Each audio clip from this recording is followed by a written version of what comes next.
এ তো জাহিদের বাইক। তার মানে জাহিদ। দেখুন জাহিদ ভাই, আমাকে সব সত্যি করে বলুন, কি চলছে আপনাদের দুজনের মধ্যে? আরে তুহিন, তুমি কি পাগল হয়ে গেছো?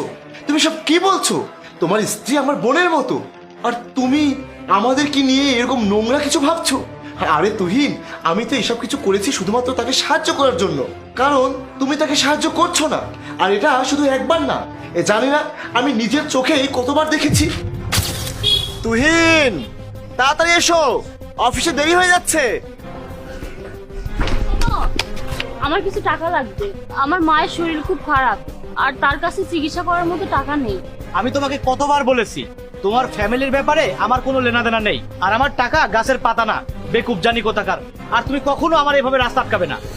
এই জন্যই আমরা কাল যখন স্যালারি পেয়েছিলাম, অফিস থেকে বের হয়েই আমি তোমার ব্যাগ থেকে স্যালারির টাকা বের করে নিয়েছিলাম।